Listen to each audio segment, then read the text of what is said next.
America की Israel को बड़ी चेतावनी।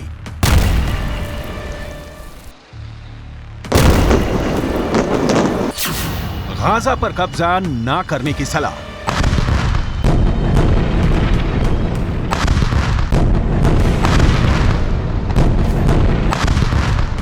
गाजा पर लगातार हमले हो रहे हैं। इजरायल का दावा है कि वो गाजा पट्टी में आतंकी ठिकानों को निशाना बना रहा है, लेकिन जिस तरह की बर्बादी और तबाही की तस्वीरें सामने आई हैं, उससे संयुक्त राष्ट्र ने इजरायल के ऑपरेशन पर सवाल उठाए।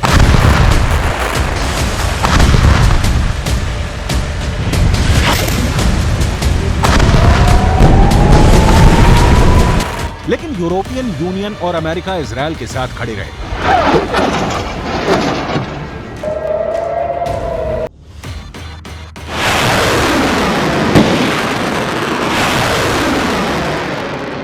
इस बीच इजरायल उत्तरी गाजा में ग्राउंड ऑपरेशन शुरू करने का ऐलान कर चुका है और गाजा शहर के साथ ही उत्तरी गाजा में रहने वाले आम लोगों को जगह छोड़ने का अल्टीमेटम दे चुका है।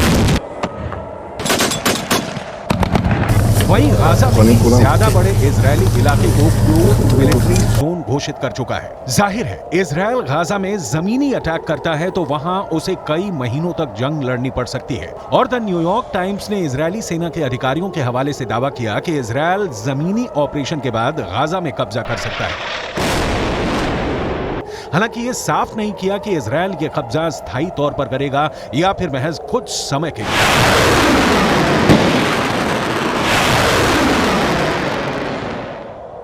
इजरायल के समर्थन में खड़ा अमेरिका बार बार कह रहा है कि वो इजरायल में यहूदियों पर हुए क्रूर हमले और हैवानियत के खिलाफ लड़ने के लिए भी तैयार है। लेकिन जब बात गाजा में जमीन पर कब्जा करने की आई तो अमेरिका ने सुर बदला और इजरायल को चेतावनी दे डाली।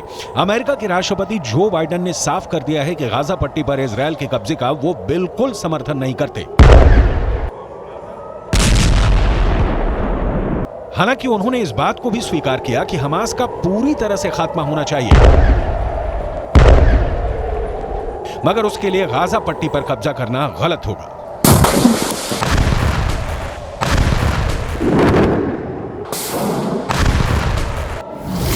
मुझे लगता है कि यह एक बड़ी गलती होगी। हमास और हमास के चरमपंथी सभी फिलिस्तीनियों का प्रतिनिधित्व नहीं करते हैं। मुझे लगता है कि इजरायल के लिए गाजा पर फिर से कब्जा करना एक गलती होगी।